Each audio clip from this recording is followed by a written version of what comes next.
Hello guys, welcome back sa YouTube channel ko, Velus Vlogs.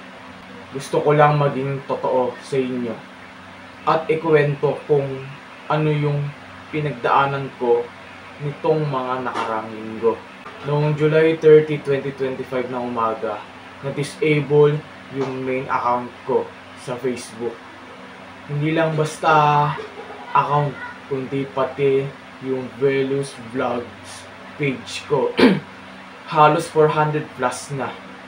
Ang masakit pa, hindi lang isang account, kundi dalawa ang sabay na na-disable. Yung main account ko, almost 10 years na sa akin.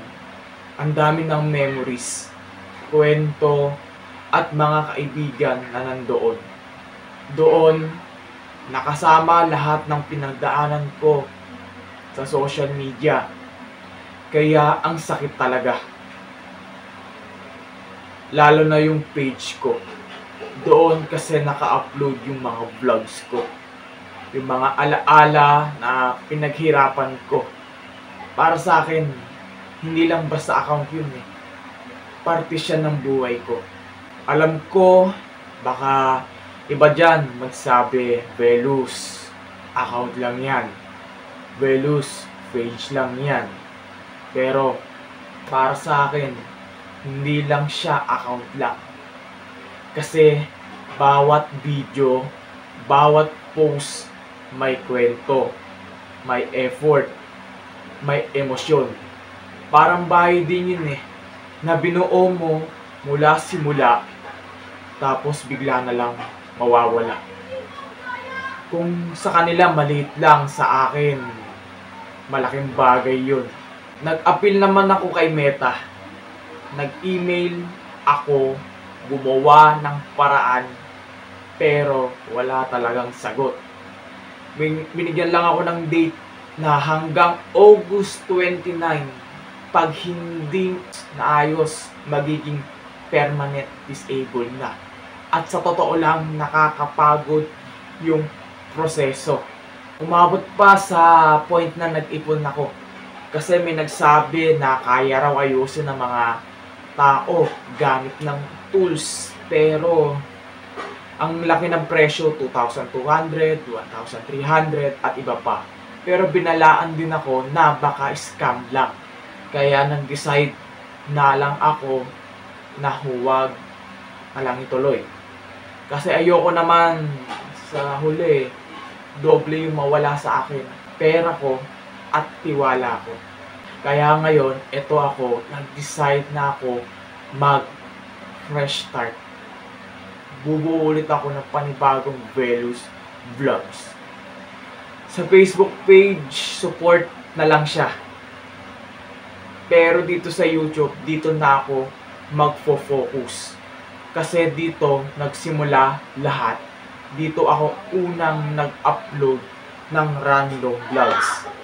Kung saan, kahit simpleng content lang, masaya ako. To be honest, isang linggo, talaga akong nandun. Hindi ako okay. Pero na-realize ko, kailangan ko tanggapin. Kasi sa bawat pagtatapos, may bagong simula. Kaya ngayon, gusto ko sanang humingi ng konting suporta sa inyo, mga loyal supporters ng Velus Vlogs. Sana samahan niyo ulit ako sa panibagong journey na to. Bigyan niyo ulit ako ng pagkakataong na magpatuloy. Nagbura na rin ako ng mga negative content sa YouTube. Tinanggal ko na yung mga collab videos na hindi na healthy para sa akin. Kasi gusto ko malinis at fresh start. Talaga. Ibabalik ko yung dating ako pero mas better version na ngayon. Ang content ko, simple, random vlogs. Kung ano yung maisip ko, yun ang gagawin ko.